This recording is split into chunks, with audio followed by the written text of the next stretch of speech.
I think at the least you should try out the Naval Experience Program, see it. A lot of people, I think, get their information from the movies and they don't realize it's not midway all the time. It's actually a lot of the times you're sitting down and just talking with your friends, shooting the breeze and just hanging out. Welcome to this special series of the EdUp Canada Podcast, Sea of Opportunities. In these short episodes, we're exploring two big questions. What do careers actually look like in the Royal Canadian Navy?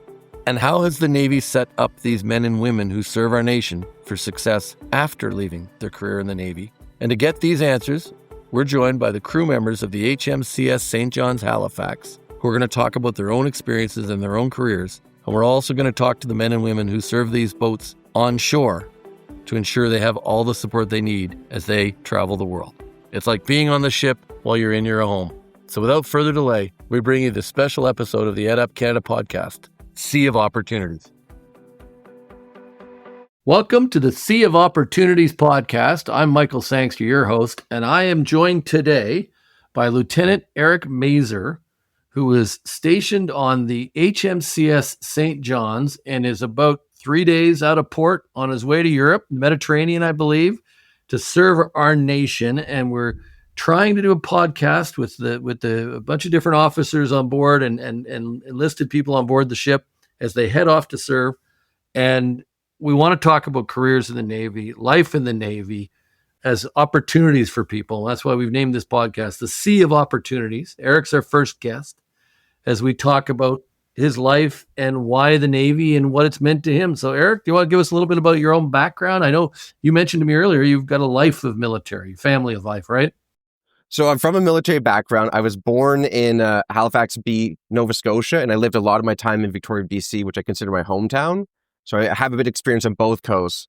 But I ended up going to RMC, getting a free education to start off. And from there, I joined as a CSEO. I decided I didn't like the engineering aspect so much. I stayed in science, but I swapped over to being a naval warfare officer. And then I moved over into being NWO on the bridge, doing my time as a sub-lieutenant and then a bridge watchkeeper. And now I'm the underwater warfare officer on St. John's, starting our deployment. So tell us, our listeners, what is an underwater warfare officer?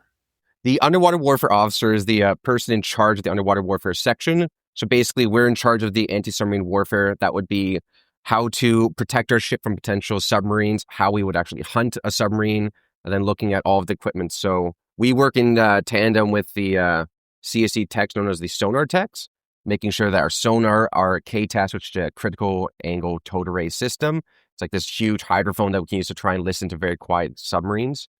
And we use other things like intelligence to try and find out where all the submarines are, how we can track them, and what tactics we can use with other allies and our helicopter on board to try and hunt them down if they ever attack us. So when I was on board the HMCS St. John's, those were the machines that were turned off when we were in the warfare room, I'm guessing? Yeah, they're very secret. So we actually have a black curtain for some of the equipment we brought on, and that's not even shown to anyone. If someone wants to come in, we have to close it all off. We make sure to shut it all down. So it's very old, but it's actually very reliable equipment. So even to this day, we can still get ranges outwards of several miles to like tens of miles, depending. And with the new equipment that we've got on one of our consorts, HMCS Ville de Quebec, that's bringing us up to being a very modern ASW platform, which is going to be refitted for all the upcoming ships as well. So tell me about the life in the Navy, because what we're trying to do is focus. We like to talk about at the National Association of Career Colleges, careers that are out there. And there isn't necessarily a go to a career college and go to the Navy, but we want to talk about great careers that exist because there's different pathways people take. So tell me about your life. What's the Navy meant to you? Why would you recommend it to somebody else? I think the biggest thing I'd say is that the Navy offers you an opportunity basically to start at a low level and constantly learn. A lot of jobs you kind of jump around where you learn a bit and you have to move around. But this job, you truly do have infinite knowledge that you can gain, and you're never going to be the true master, but you'll always be developing more and more. So it gives you the option of, if you want to, I don't know, like I was saying, I am a bridge watchkeeper as an NWO, but I had the opportunity to go as an underwater warfare officer, above water warfare officer, and several other options in there. And each one's a specialist, require like months and then years of training and background into it. But it just develops more and more knowledge into the overall idea of how we go to sea, how we project our jobs. So what I found is the best part is that every time I'm interested about something, I always have more info to grab, and there's always someone there to mentor me with a lot of support from either senior people or even juniors who know more than you in a lot of cases. What's family life like? How hard is that to manage? It can be very hard, to be honest. It's a lot easier nowadays with internet that you can keep close to your family and at least know what's happening with them, but it's still, you're not seeing them. And even on this deployment, we have a lot of people that are going to be gone for 3 months, or for the lower amount, it's 6 months for a vast majority of the crew. And they'll only have maybe 2 to 3 weeks in between where they're going to see their family for that period. But the big thing I'd say is that you find a family internal to the ship. So you develop that building of like your compatriots and the people around you, and they really support you, and that support network. And then making sure your family has support at shore through the MFRC and friends as well. That really helps cement it. You went to RMC, but there's a whole mix of people who've come on board with different skills when they got there. Have you got a second job on board? Because that was one of the things I noticed on board is that the firefighter was a weapons officer, or the cook was also, if I'm correct, did injuries. When people got hurt, the cooks would jump into those kind of roles. So what are the training or what are the roles do you take on? Yeah, so right now it kind of depends on what emergency would happen in the case. If it's something that we're expecting that we're being attacked, or let's say we're expecting there to be a potential for some hostilities, I would be sitting in my seat backing up my director as well, the underwater warfare director, Petty Officer Conacher. But if I'm not doing that, there's an emergency, I would be going to then help as a firefighter. I could also be part of a flood team. I could also be part of the plotting team. There's a lot of background in that where even when we come into port, I'm no longer doing any of this job. I'm now the force protection officer who's in charge of making sure we have security on the ship. Or I could also be the officer of the day in charge of making sure all of our ceremonial is good, everyone's on board at the right time, and we have good support for any emergencies. So it's very multimodal. There's always something you can take on. And the best part, like you're saying, is that if you do one job, it's okay to be passionate about one job that's not necessarily just your job. It's always important because it just develops a more rounded person. So you end up having more knowledge as a sailor and then actually as an individual, which builds that confidence in you. You're a fairly young guy. Do you have an after Navy lifestyle career you're thinking about headed towards? Right now, I don't. To be honest, I'm quite happy with it. I'm 28, so I've been in the Canadian Armed Forces for approximately 10 years, and I don't have any plans of stopping for myself. I see it as a long-term. Again, I don't think I'm at the point where I've been pushing very hard, so I'm ready to relax a bit. But also the good part about this career is I'm taking my ed part after this. I've been hoping to be posted ashore where I can help try and build into the training plan and use a lot of the knowledge I've learned and issues you find just from being on the ground to help fix and like bring it up to the chain of command so people can help fix it at a higher level. And that will be kind of my time to rest and figure out what my next goals are. You would obviously recommend a life in the Navy for others that are looking for that challenge and those opportunities, wouldn't you? 100%. I think at the least you should try out the Naval Experience Program, see it.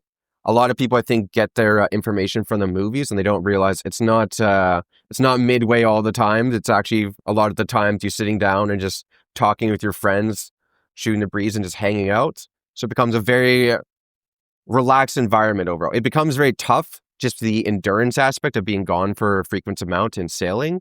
But at the same time, it's something you won't see anywhere. I mean, in this port, I think we'll be going to at least 5 to 6 different countries, working with multiple nations around the world. So you just see an aspect of the world that's very hidden off, and it gets you that if you like to travel, if you like to challenge your things, you don't find that in a lot of civilian opportunities. So it gives you the opportunity to test yourselves, especially with the Naval Experience Program. It's like a 1-year program. You get it in there, you try it out, and then you have that choice to say, do I actually want to sign on for more years? Did I like these aspects? Do I want to become an officer? Do I have that background? So you can choose from there. I had Vice Admiral Topshee on my other podcast last week, and we were talking about the Naval Experience Program. So I'll drop him a note that you're a big proponent of it. Maybe we'll help with the promotion chain. But you guys are gone for 6 months. You're away from family for 6 months. This is a big commitment, isn't it? Yeah. It's definitely, I'd say, the hardest part is that even before this, the part that you don't see is that, like when we're sailing for class, every week you're basically doing trial sails or doing our workups program. So right before this, our PDO, we had 2 weeks off. We were doing IMCERT, so intermediate multi-ship readiness training. So that was, again, the hard midway action of you're getting woken up in the middle of the night, you're getting woken up constantly, and you're very tired. Everyone's snippy and just dealing with that aspect, very interpersonal. But then you come out very strong as a team. So when you're sailing now in this deployment, everyone's almost too relaxed. We're very comfortable with our competency now. You mentioned you did firefighting. Mm-hmm. What was the time? They told me the time, and I know it. What was the time you have to be ready, in suit, ready to go from your shower or your bunk? It's hard for me because I'll be honest, I don't think of the time. I just think of how fast I can get dressed. It's always a race for me. So for me, the goal is about 5 to 6 minutes. I believe the goal is by 4 minutes, everyone's outside of their racks. 6 minutes, section base has been closed up, officially dressed and ready to go.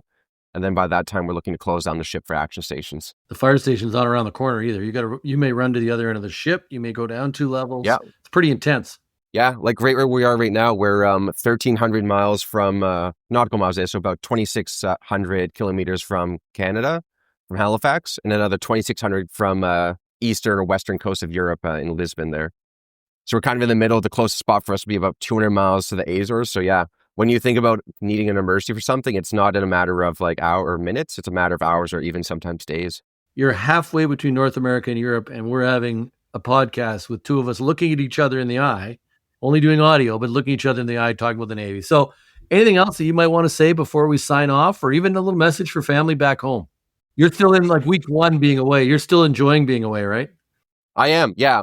This is the part where, again, like we've chopped into NATO. There's a lot of new things for us to take on to develop understanding with that and how we're going to interact with sailing a lot as ourselves or as a Canadian task group. So interacting with that part. But I think the biggest part for me is saying hi to my parents again, my family for supporting me, my mom and dad, Dave and Maurice.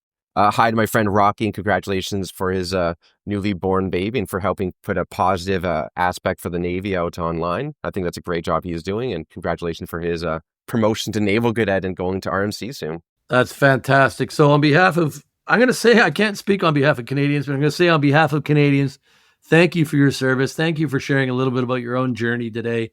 I think it's important people see, as I said to Captain Anderson when we had a beer in Halifax, I wish I'd been on a ship when I was 20. I probably would have taken a different path. So thank you for what you're doing and for making a bit of time today. Safe sail and fair winds. Thank you so much. And I have to say thank you as well, because at the end of the day, us doing this at the sea, no one sees this. You're helping bring visibility, and that aspect is just as important in my mind. Appreciate that very much. Thanks for listening, folks. We'll have another episode coming soon on the Sea of Opportunities podcast. Thanks for listening to this special episode of the EdUp Canada Podcast, Sea of Opportunities.